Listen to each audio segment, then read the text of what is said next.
दोस्तों, आप सभी को मेरा नमस्कार।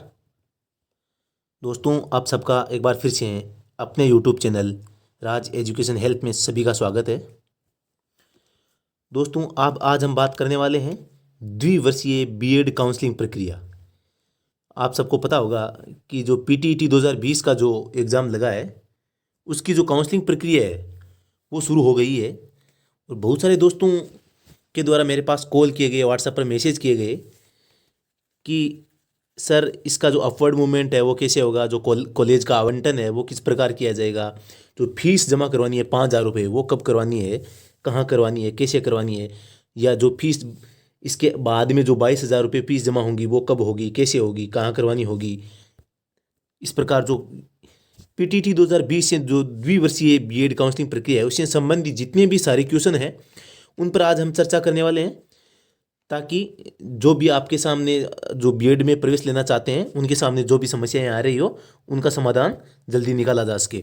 तो चलो शुरू करते हैं आज का वीडियो, द्विवर्षीय बीएड काउंसलिंग प्रक्रिया। आज सबको पता होगा कि जो पीटीटी 2020 का एग्जाम है वो राजकीय डूंगर महाविद्यालय बीकानेर द्वारा करवाया गया था। जैसा कि आपको इसमें दिखाई दे रहा है, जो डूंगर महाविद्यालय बीकानेर में है उसके द्वारा ये कंडक्ट करवाया गया था। बीएड 2 वर्षीय पाठ्यक्रम में काउंसलिंग हेतु आवश्यक निर्देश एवं प्रक्रिया। दोस्तों, आप सबको मैं ये बता दूं कि सबसे बड़ी समस्या आपके सामने ये आ रही थी कि आपको इसकी जो बीएड की जो होम साइट है, ऑफिशियल वेबसाइट, वो भी नहीं मिल रही थी। तो कई दोस्तों को मैंने वैसे भेज दिए और सबको बता भी दिए है।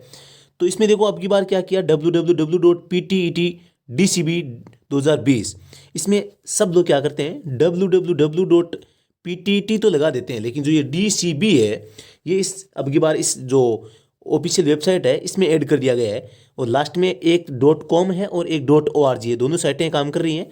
सबसे ज़्यादा पावरफुल साइट ये .com वाली है, वो काम कर रही है। वो ज़्यादातर काम है आपको यहीं इसी से करने हैं। चलो आगे करते हैं आगे की चर्चा। तो आप जो भी काम करें तो ये जो पहली साइट है इसी के माध्यम से करना है, जो ये www.ptt2020 के नाम से दे रखी है। तो इसकी आगे बात करें हम, अगर पीटीटी 2020 बीएड को 2 वर्षीय पाठ्यक्रम की प्रवेश परीक्षा का परीक्षा परिणाम दिनांक 17 अक्टूबर 2020 को अधिकृत वेबसाइट ये दे रखी है पर देख सकते हैं, अभ्यर्थियों के परिणाम की सूचना व्यक्ति से तथा डाक के माध्यम से नहीं दी गई है। परीक्षा की अंक तालिका में अभ्यर्थी की श्रेणी इत्यादि का अंकन किया गया है। अभ्यर्थी जांच लें कि उसके डाटा सही है अथवा नहीं। काउंसलिंग प्रक्रिया प्रारंभ होने के पश्चात अभ्यर्थी के डाटा में किसी भी प्रकार का संशोधन नहीं किया जाएगा। तो दोस्तों, मैं आप सबको बता दूं कि आपके द्वारा जो पीटीटी 2020 के लिए जो आवेदन फॉर्म भरा गया था एंट्रेंस एग्जाम के लिए, उसमें अगर आपके द्वारा कोई गलती रह गई है या जो आपके द्वारा जो डाटा भरा गया उसमें कोई गलती है तो उसको भी आपको सुधारने के लिए काफ़ी टाइम दिया गया था। अब वो समय सीमा समाप्त हो गई है। तो इसमें जो काउंसलिंग प्रक्रिया है उसके स्टार्ट होने से पहले तक आप उसमें सुधार कर सकते थे। और दूसरी बात मैं आपको बता दूं कि आपको पता है हर साल 90-95 हज़ार सीटें हैं वो बीएड के लिए होती है। और इस बार जो ये बीएड है वो 2 तरीके से करवाई जा रही है। एक तो ये है कि 2 वर्षीय पाठ्यक्रम और एक है 4 वर्षीय पाठ्यक्रम। जो ये 2 वर्षीय पाठ्यक्रम है ये उनके लिए जो पहले से ही ग्रेजुएट हैं या स्नातक है या कहें कि बीए बीकॉम या बीएससी फाइनल पास कर चुके हैं, उनके लिए 2 वर्ष की है। और जो 12वीं पास करते ही बीएड करना चाहते हैं तो उनके लिए ये 4 वर्षीय कोर्स है। उनके लिए 1 साल का ये फायदा ये है कि उनको पहले 3 साल की फाइनल करनी होती थी और उसके बाद में 2 साल की बीएड, तो वो 5 साल का समय लग जाता था। लेकिन अब है उन दोनों को 5 साल को मिलाकर उसको 4 साल का ही कर दिया गया है। आगे हम बात करें तो जो अब की बार जो 2020 में पीटीटी 2020 का जो एग्जाम हुआ है इसमें अभ्यर्थियों की संख्या को मद्देनजर रखते हुए जो राजकीय डूंगर महाविद्यालय बीकानेर ने जो रिजल्ट जारी किया है पीटीटी का, तो उसमें किसी भी प्रकार का कोई किसी को फेल या पास या रैंक है वो नहीं दी गई है। रैंक तो दी गई है लेकिन इसमें किसी को फेल नहीं किया गया है। इसका मतलब ये हुआ कि प्रत्येक व्यक्ति या प्रत्येक अभ्यर्थी जिसने पीटीटी 2020 का जो एग्जाम दिया है वो इस जो 2 वर्षीय पाठ्यक्रम बीएड पाठ्यक्रम की प्रवेश प्रक्रिया है उसमें भाग ले सकता है। चाहे आपके नंबर 500 में से 0 आए हो या 500 में से 500 आए हो या 100 में से 100% तक क्यों ना आए हो, तो मतलब कहने का मतलब यही है कि आपको फेल तो किया ही नहीं गया है, चाहे आपके कितने भी नंबर क्यों ना हो। आगे हम बात करें, देखो इसमें लिख रखा है स्पष्ट, पीटीटी 2020 में प्रविष्ट सभी अभ्यर्थियों का बिना किसी कट ऑफ के परिणाम जारी किया गया है। दोनों पाठ्यक्रमों में प्रवेश हेतु पात्रता रखने वाले प्रत्येक अभ्यर्थी, चाहे इस टेस्ट में उसने कितने ही अंक क्यों न प्राप्त किए हों, रजिस्ट्रेशन शुल्क जमा करवाकर काउंसलिंग प्रक्रिया में भाग ले सकता है। यहाँ यह स्पष्ट किया जाता है कि अभ्यर्थियों के प्रवेश हेतु उनके द्वारा दिए गए विकल्पों की प्राथमिकता को ध्यान में रखते हुए अभ्यर्थी की संकाय श्रेणी एवं उप श्रेणी, परीक्षा में प्राप्तांक, शिक्षण विषयों के अनुसार उपलब्ध सीटों पर मेरिट के आधार पर महाविद्यालय आवंटन होगा। मतलब जिसके जितने ज़्यादा नंबर होंगे उसको सबसे पहले महाविद्यालय आवंटन किया जाएगा। अगर हम बात करें आगे, अभ्यर्थी पाठ्यक्रम में अपने प्रवेश के अवसर को अधिक सुरक्षित करने की दृष्टि से महाविद्यालय चयन हेतु दिए जाने वाले विकल्प में अधिकतम विकल्प दें। बात करें हम महाविद्यालय विकल्प भरने की, तो आपको करना क्या है, अगर आपको लगता है कि आपके नंबर है वो औसत है, न ज़्यादा है न कम है, तो आपको जितने ज़्यादा कॉलेज भर सकें उतने ज़्यादा भरने हैं अगर आपको बीएड करनी हो तो। और आप अगर ऐसा चाहते हैं कि मुझे तो बस बीएड कॉलेज अगर पास में मिली तो ही करनी है, तो आप ऑल राजस्थान का जो ऑप्शन है उसको सिलेक्ट न करके आप केवल जो जितने आपके कॉलेज पास में कॉलेज है उन कॉलेज को ही सिलेक्ट कर सकते हैं। लेकिन जो ये पीटीटी 2020 कंडक्ट करवाने वाली जो कॉलेज है उन्होंने ये कहा है कि अगर आप कॉलेज बीएड करना चाहते हैं तो सभी या अधिकतम जो आपके विकल्प है कॉलेज आवंटन के उनको भरें। आगे हम बात करें, अभ्यर्थियों को महाविद्यालय चयन हेतु ऑप्शन भरने के लिए निर्धारित तिथि के पश्चात कोई भी अवसर प्रदान नहीं किया जाएगा। जब लास्ट तिथि निकल जाएगी तो उसके बाद में आपको किसी भी प्रकार का कोई भी अवसर है वो काउंसलिंग प्रक्रिया में भाग लेने के लिए नहीं दिया जाएगा। अगर आगे हम बात करते हैं, जो शेड्यूल है परीक्षा तिथि, परीक्षा नहीं, रिजल्ट है वो, या 5,000 रुपये का शुल्क जमा करवाना है, उसके रिगार्डिंग सबसे पहले बात करते हैं हम ऑनलाइन काउंसलिंग हेतु रजिस्ट्रेशन करवाकर जो 5,000 रुपये ऑनलाइन अथवा बैंक में जमा करवाना। इसकी तारीख है वो क्या दे रखी है, 20/11 से 28/11 तक, जो 20 नवंबर से 28/11 तक इसकी जो निर्धारित तिथि है। इसमें क्या है कि जैसे आपने पीटीटी का एग्जाम दिया और आप उसका रिजल्ट आ गया है, तो आप है ई मित्र या किसी अपने स्वयं के कंप्यूटर के माध्यम से, जो अभी मैंने इसकी होम साइट बताई थी www.pttdcb2020.com, इस पे जाकर आप काउंसलिंग प्रक्रिया में भाग ले सकते हैं। इस काउंसलिंग प्रक्रिया में भाग लेने के लिए सर्वप्रथम आपको 5,000 रुपये का जो एक टोकन है वो जमा करवाना होगा। ये एक तरह की फीस है, और इस फीस को जमा करवाते वक्त आपसे अपनी बैंक की डिटेल मांगी जाएगी, जो आपको अपनी बैंक की डिटेल भरनी है। ये बैंक डिटेल किस काम आएगी, अगर आपका इस वर्ष जो बीएड के लिए जो काउंसलिंग प्रक्रिया है उसके द्वारा आपको कोई भी महाविद्यालय अगर आवंटन नहीं होता है, तो जो आपका ये 5,000 का शुल्क है उस 5,000 में से 200 रुपये जो चार्ज काट कर 4,800 रुपये वो आपके खाते में वापस रिफंड कर दिया जाएगा। लेकिन दोस्तों आपको मैं बता दूं, कई दोस्त ऐसे भी है जिन्होंने 5,000 रुपये जमा तो करवा दिए, लेकिन कॉलेज मिलने के पश्चात भी उन्होंने ये मना कर दिया कि मैं बीएड नहीं करूँगा, या कॉलेज दूर मिलने पर उनका जो मनसा है वो बीएड करने की वो खत्म हो गई है। तो ऐसे भी विद्यार्थी आपको मिलेंगे जिनका नंबर भी आ गया है, वो बीएड नहीं कर रहे हैं, तो उनको जो रिफंड होगा वो केवल 4,400 रुपये होंगे। उनके 400 रुपये अतिरिक्त और काटे जाएंगे, क्योंकि उनकी जो कॉलेज आवंटन की प्रक्रिया है वो भी जो ये महाविद्यालय है वो कर देता है। आगे अगर हम बात करें महाविद्यालय चयन हेतु ऑनलाइन विकल्प भरना, जब आप 5,000 रुपये का जो शुल्क है वो जमा करवा देंगे, तो मैं आपको एक बात ये भी बता दूं कि आप अगर इसकी ऑफिशियल वेबसाइट पर जाकर जो ये काउंसलिंग प्रक्रिया के लिए जो 5,000 रुपये जमा करवाओगे, इसके लिए आपको कुछ नहीं करना। आप अपने जो नेट बैंकिंग होती है, किसी भी बैंक की नेट बैंकिंग है, भीम यूपीआई है, जैसे गूगल पे है, फ़ोनपे है, पेटीएम पेमेंट्स बैंक है, जो आपका डेबिट कार्ड है जिसे हम एटीएम कार्ड कहते हैं, या क्रेडिट कार्ड है, किसी भी प्रकार की अगर आपके पास सुविधा है तो आप उनसे भी ऑनलाइन जमा करवा सकते हैं। इसके अलावा आप चालान है वो बैंक में भी जमा करवा सकते हैं।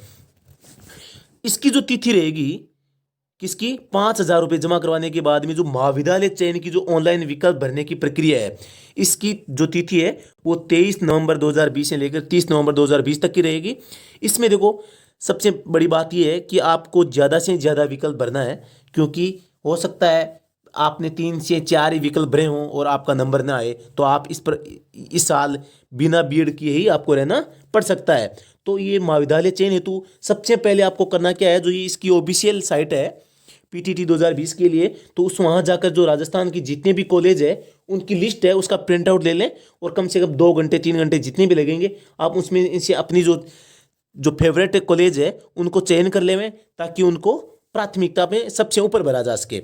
इसके बाद में जो प्रक्रिया रहेगी, नंबर 3, प्रथम काउंसलिंग पश्चात आवंटित महाविद्यालय की जो सूचना है, आपने 5,000 रुपये का शुल्क जमा करवा दिया, आपने 5,000 शुल्क जमा करवाने के बाद में महाविद्यालयों का चयन कर लिया, तो इसके बाद में ये आपको सूचना दी जाएगी कि आपको कौन सा महाविद्यालय आवंटन हुआ है। ये सूचना दी जाएगी 2 दिसंबर 2020 को। तो इस दिन आपको ये पता चल जाएगा कि मुझे कौन सी कॉलेज आवंटन हुई है। इसके बाद में दोस्तों देखो आपको करना क्या है। इसके बाद में आपको करना नंबर 4, देखो प्रवेश हेतु शेष शुल्क 22,000 रुपये जमा करवाना। जैसे ही आपको ये पता चले कि मुझे यह कॉलेज मिली है और आप सेटिस्फाई हो कि हाँ मैं इस कॉलेज से बीएड कर सकता हूँ, या मैं राजी हूँ इस कॉलेज से कि हाँ मुझे यह आवंटन हुआ है, मैं इसे बीएड करने के लिए संतुष्ट हूँ, तो आप अपना जो 22,000 रुपये का चालान है वो किसी बैंक में या ऑनलाइन जमा करवा सकते हैं। इसकी जो निर्धारित तिथि रहेगी वो क्या रहेगी, 2 दिसंबर 2020 से लेकर 7 दिसंबर 2020 तक। इसके बाद में दोस्तों बात करें हम आगे की प्रक्रिया की नंबर 5, तो प्रथम काउंसलिंग पश्चात आवंटित महाविद्यालय में रिपोर्टिंग का टाइम। जैसे ही आपने 22,000 रुपये जमा करवाए और जैसे ही आपको कॉलेज आवंटन हुआ है, तो इसके बाद में जो 22,000 रुपये का चालान है वो बैंक में जमा करवा कर, ये एक तरह की फीस होगी। आप सबको पता होता है कि जो द्विवर्षीय वार्ष ये जो बीएड है, इसकी जो 1 वर्ष की फीस है वो 27,000 रुपये है। तो 5,000 रुपये आपसे पहले ले चुकी है कॉलेज, और अब 22,000 रुपये जो बाकी फीस है वो भी इस प्रकार चालान से लेती है। तो ये जो 22,000 का जो चालान है वो आपके द्वारा जमा करवाने के बाद में आपको उस संबंधित कॉलेज में जाना होता है। लेकिन अब की बार जो कोरोना की गाइडलाइंस है, इसके अनुसार जो कॉलेजों ने सिस्टम है, प्रक्रिया है वो रिपोर्टिंग की, वो ऑनलाइन कर दी है।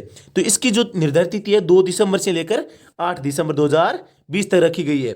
और इसमें देखो करना क्या है, इसमें जो ये बीएड की जो ऑफिशियल वेबसाइट है इसमें दे रखा है कि कौन कौन से जो फॉर्म्स है वो आपको लगाने हैं। इसके बाद में जो आपको बता दूं कि वो अभ्यर्थी जिन्होंने 5,000 रुपये जमा करवा दिए, कॉलेज भर लिए, लेकिन उनको अपनी जो वो चाह रहे थे वो कॉलेज आवंटन नहीं हुआ, और कोई दूसरा या गलत या कोई दूर दराज के क्षेत्र में कॉलेज आवंटन हो गया और वो हर हालत में बीएड भी करना चाहते हैं, तो उनके लिए भी कॉलेज ने एक विकल्प दिया है अपवर्ड मूवमेंट का। तो आप जैसे ही 5,000 शुल्क जमा करवाने के बाद में महाविद्यालय का चयन करते हैं, महाविद्यालय के बाद में आपको जो कॉलेज आवंटन होता है उसके बाद में आपको 22,000 रुपये का जो शुल्क है वो जमा करवाना होगा। जैसे ही आपका 22,000 का शुल्क जमा होगा तो आपको ऑनलाइन रिपोर्टिंग में अपने डॉक्यूमेंट है वो भरने होंगे। जैसे आप वो ऑनलाइन डॉक्यूमेंट है वो भर देते हैं और 22,000 रुपये का जो चालान है वो जमा करवा देते हैं, तो जो संबंधित कॉलेज है वो आपके डॉक्यूमेंट और चालान को देखेगा और आपको आपके डॉक्यूमेंट्स को वेरीफाई करेगा।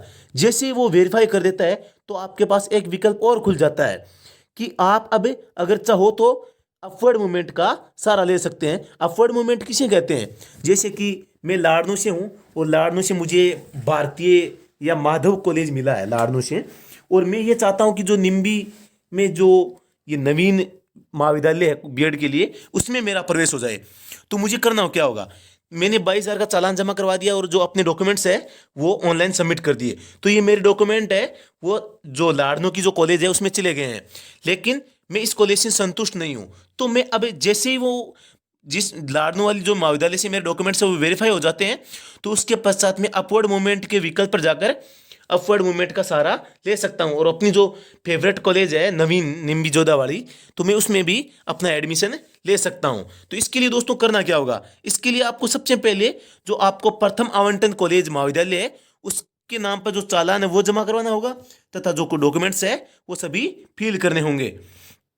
आगे हम बात करें दोस्तों सबसे बड़ी बात ध्यान रखने वाली ये है कि आपको अपवर्ड मूवमेंट से पहले 22,000 का चालान जमा करवाना ही होगा तथा उस महाविद्यालय से संबंधित जो डॉक्यूमेंट्स है आपके पास आपको जमा करवाने ही होंगे।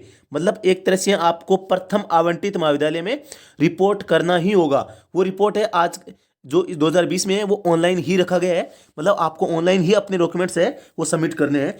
इसके बाद में जो आगे की प्रक्रिया है वो क्या रहेगी, नंबर 7, अपवर्ड मूवमेंट के पश्चात महाविद्यालय आवंटन तथा गैर आवंटित अभ्यर्थियों को महाविद्यालय आवंटन की सूचना। मतलब जो 11 दिसंबर 2020 की डेट है, इस दिन आपको अपवर्ड मूवमेंट के द्वारा जिन्होंने आवेदन किया है उनको यह बता दिया जाएगा कि जो आपके द्वारा दूसरी बार ये कॉलेज चाहिए गई थी अपवर्ड मूवमेंट के तहत वो आपको मिली है या नहीं। अगर मिली है तो ठीक है, अगर नहीं मिली है तो आपको जो पूर्व में जो कॉलेज आवंटन हुआ था वही आपका मुख्य कॉलेज रहेगा। अब आगे बात करें अगले पॉइंट की, तो अगले पॉइंट में ये बताया गया है कि अपवर्ड मूवमेंट के पश्चात आवंटित महाविद्यालय में रिपोर्टिंग ऑनलाइन, मतलब अब आपको रिपोर्टिंग है वो दोबारा करनी पड़ेगी। किसमें? जो सेकंड टाइम आपको अपवर्ड मूवमेंट के पश्चात जो आवंटित महाविद्यालय हुआ है उसमें भी आपको ऑनलाइन है वो क्या करना पड़ेगी, रिपोर्टिंग करनी पड़ेगी। आगे बात करें ऑनलाइन काउंसलिंग प्रक्रिया के प्रथम चरण में अभ्यर्थी को ई मित्र ऑनलाइन काउंसलिंग आईडी इत्यादि का उपयोग करते हुए 5,000 रुपये रजिस्ट्रेशन शुल्क जमा करवाना होगा। काउंसलिंग प्रक्रिया में भाग लेने से पूर्व अभ्यर्थी अपने मूल पीटीटी 2020 परीक्षा आवेदन पत्र में दर्शाए गए कैटेगरी वाइज तथा सब कैटेगरी जो डाइवोर्स है, डिफेंस एक्ट की जांच कर लें तथा अपने पास संबंधित मूल दस्तावेज उपलब्ध हो इसकी भी जांच कर लें। 1 अक्टूबर 2019 के बाद का जारी ओबीसी प्रमाण पत्र ही मान्य होगा। दोस्तों मैं आपको बता दूं सबसे इंपॉर्टेंट कि आपको इस जो ये रिपोर्टिंग जो प्रक्रिया है कॉलेज में आवंटन होने के पश्चात में इसमें जो डॉक्यूमेंट्स चाहिए उसमें जो आपका मूल निवास है, जो आपका जाति प्रमाण पत्र है, जो नीचे की कैटेगरी से बिलोंग करते हैं उनके लिए आय प्रमाण पत्र भी हो सकता है उसकी डिमांड हो जाए। इसके अलावा जो आपकी 10वीं की मार्कशीट है, 12वीं की है, कैरेक्टर सर्टिफिकेट है, या जो आपका जो आवेदन प्रमाण पत्र है, जो 22,000 रुपये का चालान है, 5,000 रुपये वाला चालान है, इस प्रकार ये जो डॉक्यूमेंट्स है, जो आपका पीटीटी 2020 का जो रिजल्ट शीट है इत्यादि जो आवेदन फॉर्म्स वगैरह है तो ये चाहिए होंगे। इनके लिए इनमें जो ओबीसी प्रमाण पत्र है तो इसमें आपको ये शिथिलता दी गई है कि 1 अक्टूबर 2019 के बाद का जारी ओबीसी प्रमाण पत्र मान्य होगा। अगर कोई बात नहीं, अगर आपके पास 1 अक्टूबर 2019 से पहले का है तो भी कोई दिक्कत नहीं है, लेकिन वो कब तक का होना चाहिए इसकी भी समय सीमा निर्धारित है। अगर आपके पास 1 अक्टूबर 17 से 30 सितंबर 2019 के बीच का प्रमाण पत्र ओबीसी प्रमाण पत्र है तो आपको एक अलग से एक इस ऑफिशियल वेबसाइट पर एक शपथ पत्र दे रखा है, उस शपथ पत्र को भरकर आपको देना होगा और ये भी ओबीसी प्रमाण पत्र चल जाएगा। आपको जरूरी नहीं कि आप नया ओबीसी प्रमाण पत्र ही बनाइए, आपके लिए बहुत अच्छी बात है। तो आगे बात करें हम महाविद्यालयों की चयन हेतु पीटीटी 2020 की अधिकृत वेबसाइट पर स्थित महाविद्यालयों की सूची में नाम, पता इत्यादि स्पष्ट कर लें एवं इन महाविद्यालयों के बारे में संपूर्ण जानकारी अच्छी तरह कर लें। तदुपरांत ही काउंसलिंग हेतु अधिक से अधिक कॉलेजों का चयन करना ठीक रहेगा। आज राजस्थान का चयन अति सावधानी से करें। अभ्यर्थी को महाविद्यालय आवंटित नहीं होने पर 200 रुपये काट कर 4,800 रुपये रिफंड हो जाएंगे, किंतु महाविद्यालय आवंटित होने के उपरांत ऑनलाइन रिपोर्टिंग नहीं करने व शेष शुल्क जमा नहीं करवाने पर अभ्यर्थी के जो 600 रुपये काट कर 4,400 रुपये रिफंड हो जाएंगे। रिफंड अभ्यर्थी के स्वयं के बैंक खाते में ही होंगे, अतः आवेदन पत्र में नाम, खाता संख्या इत्यादि पूर्ण सावधानी से जांच लें। काउंसलिंग के उपरांत अभ्यर्थी महाविद्यालय आवंटन की सूचना उनके मोबाइल नंबर पर प्राप्त होगी और अभ्यर्थी अपना आवंटन पत्र डाउनलोड कर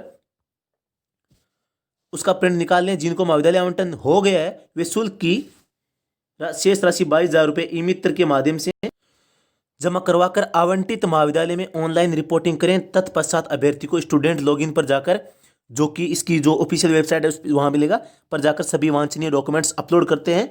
उसके पश्चात शेष राशि 22,000 रुपये का चालान जारी हो जाएगा। फीस जमा होने के पश्चात महाविद्यालय उन डॉक्यूमेंट्स को वेरीफाई करेगा और अभ्यर्थी को प्रवेश कन्फर्म करेगा। अभ्यर्थी द्वारा चयन किए गए महाविद्यालय जिले में प्रवेश 22,000 रुपये फीस जमा होने, ऑनलाइन रिपोर्टिंग होने और महाविद्यालय द्वारा वेरिफिकेशन होने के उपरांत ही अपवर्ड मूवमेंट कर सकता है। बहुत इंपॉर्टेंट बात है आप सभी के लिए मैं बता दूं कि अभ्यर्थी द्वारा चयन किए गए महाविद्यालय जिले में प्रवेश 22,000 फीस जमा होने, ऑनलाइन रिपोर्टिंग होने और महाविद्यालय द्वारा वेरिफिकेशन के होने के उपरांत ही अपवर्ड मूवमेंट कर सकता है। विमल रिणवा इन्होंने ये बहुत अच्छा क्वेश्चन किया है कि अपवर्ड मूवमेंट कब किया जा सकता है, मतलब आपको 22,000 जमा करवाने हैं या नहीं करवाने, ऑनलाइन रिपोर्टिंग करनी है या नहीं, उससे पहले हो जाएगा या बाद में होगा।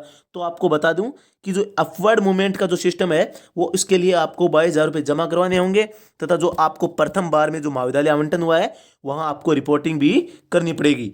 आगे हम बात करें अपवर्ड के उपरांत नया महाविद्यालय आवंटित नहीं होने की स्थिति में पूर्व में आवंटित जिस पर अभ्यर्थी ने ऑनलाइन रिपोर्टिंग की थी वही महाविद्यालय आवंटित रहेगा और किसी भी स्थिति में फीस रिफंड नहीं होगी। तथा अपवर्ड मूवमेंट होने पर नए आवंटित महाविद्यालय में ऑनलाइन रिपोर्टिंग करनी होगी। दोबारा फीस डॉक्यूमेंट्स अपलोड करने की आवश्यकता नहीं है, मतलब दोबारा फीस जमा करवाने तथा जो डॉक्यूमेंट्स अपलोड करने की है वो आवश्यकता नहीं होगी, क्योंकि आप प्रथम आवंटित महाविद्यालय में आप डॉक्यूमेंट्स भी जमा करवा चुके हैं और आप 22,000 की जो फीस है वो भी जमा करवा सकते हैं। आगे बात करें हमें अभ्यर्थी का महाविद्यालय आवंटित होने पर 5,000 प्लस 22,000 27,000 रुपये शुल्क जमा करवाने और ऑनलाइन रिपोर्टिंग व महाविद्यालय द्वारा वेरिफिकेशन हो जाने के पश्चात प्रवेश होने के बाद किसी भी प्रकार का शुल्क रिफंड नहीं होगा। मतलब आपको आपकी जो फीस जमा हो गई है उसको रिफंड कोई नहीं करेगा। अपवर्ड मूवमेंट में अपवर्ड नहीं होने पर पूर्व में आवंटित महाविद्यालय में प्रवेश ही माना जाएगा और शुल्क रिफंड नहीं होगा। अब बात करें 9 नंबर पॉइंट की, महाविद्यालय आवंटन की प्रक्रिया पूर्णतः ऑनलाइन है। आपको कहीं भी नहीं जाना है जब तक ये प्रक्रिया चलेगी और समस्त प्रक्रिया अभ्यर्थी द्वारा चुने गए महाविद्यालय, उपलब्ध सीटें, संकाय, विषय, अभ्यर्थी की कैटेगरी, सब कैटेगरी अनुसार राज्य सरकार द्वारा समय समय पर जारी निर्देशों के अनुसार होती है। एक बार काउंसलिंग प्रारंभ होने के पश्चात आवेदन पत्र में किसी भी प्रकार का कोई भी जो संशोधन संभव नहीं है। कैटेगरी, सब कैटेगरी इत्यादि आपको पहले ही सब कुछ देख लेना है। नंबर 10 पॉइंट है, अतः सभी अभ्यर्थी काउंसलिंग प्रक्रिया से पहले जांच ले कि उनके द्वारा आवेदन पत्र में दर्शाए गए सभी तथ्य सही है और उनके पास अर्हता मतलब योग्यता, कैटेगरी जनरल व ईडब्ल्यूएस के लिए 50% रखी गई है। ध्यान रखें सभी, जो आपके लिए ग्रेजुएशन में जो मार्क्स चाहिए वो जनरल प्लस ईडब्ल्यूएस के लिए कितने प्रतिशत चाहिए, 50% अंक होने जरूरी है। दोस्तों आप ध्यान से सुनना, अगर आपने फीस जमा नहीं करवाई तो न करवाएं, आपके लिए कोई भी फायदे वाली बात नहीं है। आगे हम बात करें SC, ST, OBC, SBC, MBC, PH, window, divorce के लिए, विडो इन विधवा और जो ये डाइवोर्स यानी तलाकशुदा जो महिलाएं हैं उनके लिए 45% की सुविधा की गई है। इनके अलावा जो SC, ST, OBC, SBC, MBC इन कैटेगरी के लिए भी जो क्या क्या रखा गया है, 5% का जो आरक्षण है इनको प्रदान किया गया है। तो 5% की इनको छूट मिल रही है, तो इसका आप लाभ ले सकते हैं। जिनके परसेंटेज जो भी ग्रेजुएशन में कम है वो भी इसका फायदा लेते हुए बीएड कर सकते हैं। लेकिन आपको मैं बता दूं कि आगे एक अड़चन ये भी रहेगी कि आपको कॉलेज व्याख्याता के लिए जो गुड एकेडमिक रिकॉर्ड है उसमें आपको दिक्कत आएगी। अगर आपके ग्रेजुएशन में 50% से कम अंक प्राप्त हुए हों तो आपको ज़्यादा से ज़्यादा यही प्रयास करना चाहिए कि आपको जो ग्रेजुएशन डिग्री है उसमें कम से कम 50% वो अंक आपको मिल जाए। तो दोस्तों आज के लिए बस इतना ही। अगर दोस्तों आपको ये वीडियो पसंद आया है तो मेरे चैनल को सब्सक्राइब जरूर कर लें, लाइक शेयर कमेंट जरूर करें तथा ज़्यादा से ज़्यादा इस वीडियो को शेयर करें ताकि अपने दोस्तों को भी इस वीडियो की जानकारी मिल सके और उनको भी इस जानकारी का लाभ मिल सके। दोस्तों फिर से मिलेंगे नेक्स्ट वीडियो में इसी भी प्रकार की रोचक और लेटेस्ट न्यूज़ पाने के लिए लगातार अपने यूट्यूब चैनल से जुड़े रहिए, अपने व्हाट्सएप ग्रुप से जुड़े रहिए जिसकी जो लिंक है वो डिस्क्रिप्शन में दी हुई है। और ये अगर जो PTT 2020 का जो ये नोटिफिकेशन है इसको डाउनलोड करना चाहते हैं तो इसकी भी लिंक है, वो डिस्क्रिप्शन दी हुई है। आप वहाँ जाकर इसकी लिंक है के द्वारा ये नोटिफिकेशन आप डाउनलोड कर सकते हैं। और किसी भी प्रकार की अन्य जानकारी के लिए कमेंट बॉक्स में अपना जो क्वेश्चन है वो ज़रूर लिखें, आपकी पूरी सहायता की जाएगी। धन्यवाद।